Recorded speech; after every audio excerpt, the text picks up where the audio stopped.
everyone, it's Ariesi. Welcome back to my channel. Di video kali ini aku mau ngebahas buku-buku apa aja yang udah selesai aku baca di bulan Januari. Di bulan Januari ini aku ada baca 6 buku, tapi yang satunya itu semacam middle grade. It's like comic or a graphic novel. Dan aku kayaknya nggak bisa ngitung itu karena di baliknya itu ada penjelasan-penjelasan soal materi yang ada di situ, dan aku nggak baca karena aku males. Karena kalau aku mau baca graphic novel, aku cuma mau lihat gambar dan tulisan, bukan cuma tulisan semua. Jadi itu aku nggak ngitung yang itu. Jadi anggaplah bulan Januari kemarin aku cuma baca 5 buku. So with that being said, let's just get started. Buku pertama yang aku baca adalah Killjoy karya Holly Jackson. Ini adalah prequel dan novela dari seri A Good Girl's Guide to Murder. Jadi kalau kalian udah pernah baca A Good Girl's Guide to Murder, kalian bisa baca Killjoy. Aku nggak Pip dan teman-temannya, tetangganya, temannya juga diundang ke permainan murder mystery di hunian salah satu dari temannya. Dan mereka udah disediain skenario, mereka udah disediain tema, kalian harus pakai baju dengan dress code yang ini dan segala macam. Semuanya tuh udah dipersiapin sebenarnya, dan itu aku pikir cuman have fun doang sih kalau yang aku tangkep. Dan Pip di sini itu dia kayak take the game very way too seriously. Jadi dia tuh kayak insting detektifnya jalan gitu loh. Jadi hal-hal menarik terjadi di sini, dan karena ini novela jadi nggak panjang. Cuman kalau kalian udah baca A Good Girl's Guide to Murder-nya duluan dan kalian baca Killjoy, it hits so different. Pokoknya bagus banget. Di ending Killjoy ini kalian akan menemukan awal mula kenapa Pip akhirnya tertarik untuk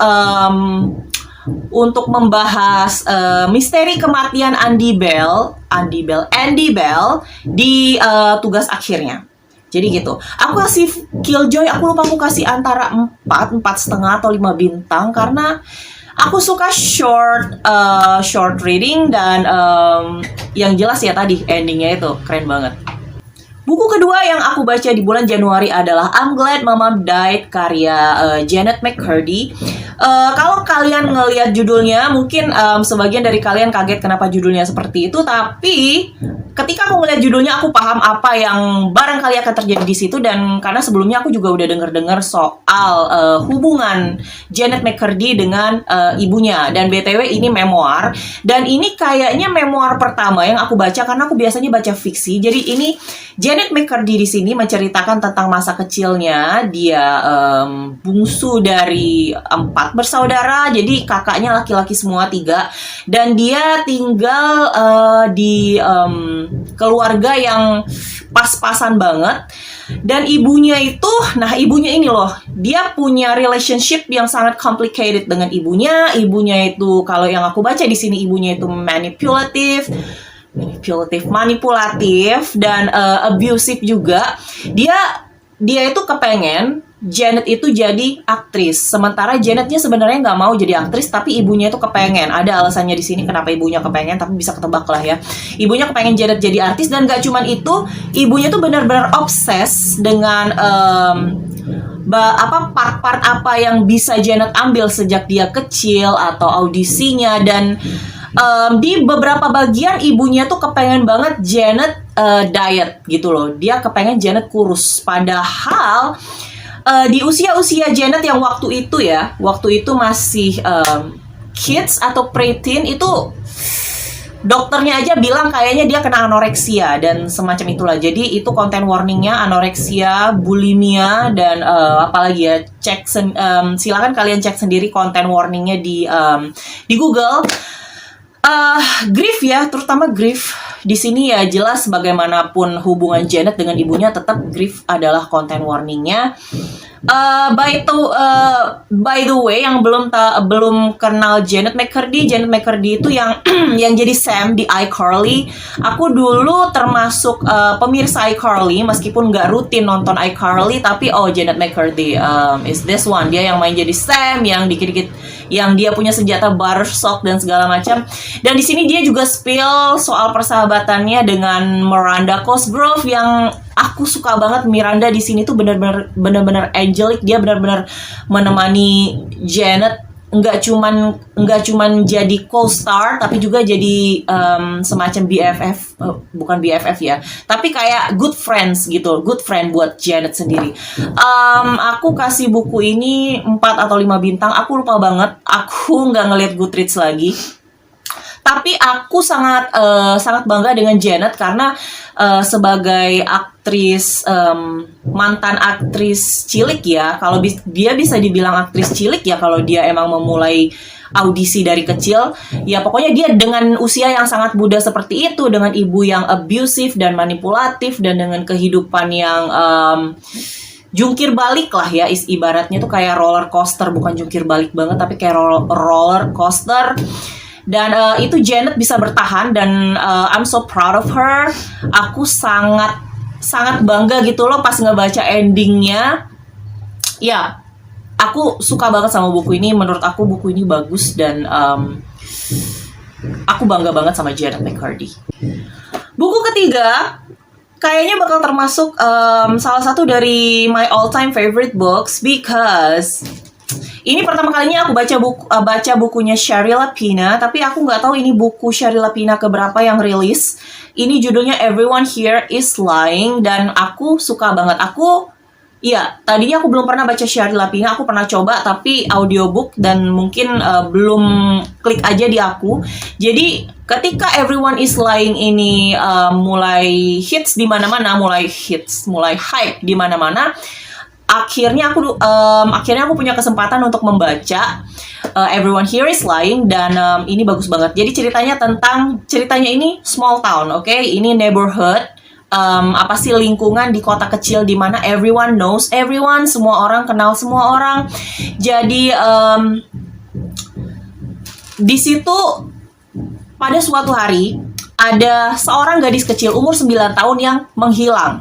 Dan sebelum dia menghilang itu ada kejadian-kejadian yang tidak mengenakan. Dan pada akhirnya ketika si gadis kecil itu menghilang, semua ini POV-nya agak banyak ya, tapi nggak membingungkan karena mereka pakai nama, bukan pakai sudut pandang orang pertama. Jadi meskipun bagiannya si ini, bagiannya si itu, terus pakai nama, dan semuanya itu bagian mereka tuh short gitu loh. Jadi gampang diserap, gampang dimengerti. Jadi mereka itu semua yang ada di lingkungan itu saling tunjuk, saling menyalahkan, saling pura-pura menjadi saksi kemana si anak 9 tahun itu pergi gitu loh. Dan aku suka banget setelah aku baca buku ini, dan aku juga suka endingnya, meskipun aku pikir endingnya bukan untuk semua orang karena menarik. Aku pribadi nggak suka cliffhanger, tapi yang satu ini endingnya menarik banget. Pokoknya kalau kalian suka Shari Lapena, kalian nggak akan mau melewatkan buku. Buku selanjutnya yang aku baca adalah The Followers. Ini dual POV ceritanya tentang, dual POV itu POV-nya salah satu selebgram, itu POV dia. Yang pertama POV si selebgram itu, dan yang kedua adalah POV seorang perempuan yang kakak perempuannya itu ditemukan tewas ketika si wanita ini masih umur 16 tahun, dan dia bertekad untuk mencari si terduga pembunuh kakaknya ini.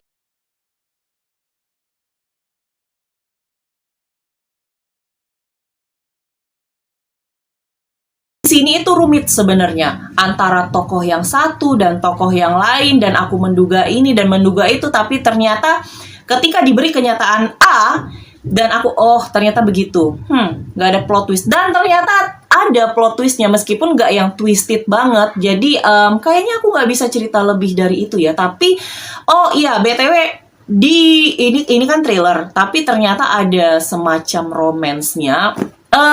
Normally romance yang ada di thriller itu kalau porsinya lumayan besar itu nggak work well di aku, tapi di sini cukup bekerja ya, cukup works di aku. Jadi ya aku kasih 4 bintang. Buku ini aku kasih 4 bintang. Terakhir yang aku baca adalah lagi-lagi karya Shari Lapina, yaitu An Unwanted Guest. Tapi while aku suka buku Shari Lapina yang Everyone Here Is Lying, aku nggak terlalu suka An Unwanted Guest. Pertama menurut aku An Unwanted Guest ini dia tuh gini, oke, ceritanya tentang sejumlah tamu yang menginap di sebuah hotel bertema tradisional. Jadi di situ nggak ada wifi, nggak ada teknologi dan segala macam. Kayak itu tipikal yang sejumlah orang asing berlibur di satu tempat, di satu hotel. Itu di luar itu lagi musim dingin parah, jadi saljunya tuh turun parah banget, dan mereka ini nggak bisa kemana-mana, jadi tipenya close circle. Dan keesokan harinya salah satu dari mereka tewas, mati. Dan di situ dimulai konfliknya karena yang mati ternyata susul menyusul, ya kan? Jadi mereka tuh ingin tahu apakah mereka kan menduga berarti pembunuhnya ada di antara kita, karena ini close circle, kita nggak bisa kemana-mana gitu kan. Mereka mikirnya kayak gitu. Tapi mereka juga mikir ini karena supaya ini kali ya. Mereka juga mikir kalau ada tamu tidak diundang yang datang ke hotel itu secara diam-diam dan sebagainya. Sebenarnya ini premisnya bagus banget, tapi sayangnya eksekusinya itu kayak aku nggak bisa bilang itu plot twist karena itu nggak twisted sama sekali. Bukan nggak twisted sama sekali ya. Menurut aku itu nggak twisted, itu kayak semacam info tambahan yang muncul di akhir gitu loh. Dan aku pikir itu nggak seru sama sekali. Aku mengharapkan suatu twist yang benar-benar kepelintir gitu loh, ngerti nggak sih tanda? Ternyata aku nggak mendapatkannya di buku An Unwanted Guest. Rasanya aku kasih 3 atau 4 bintang di Goodreads, dan karena aku nggak terlalu suka. So, itu dia tadi buku-buku yang aku baca di bulan Januari. Di Januari aku cuma baca 5. Jangan lupa subscribe dan like video ini kalau kalian suka.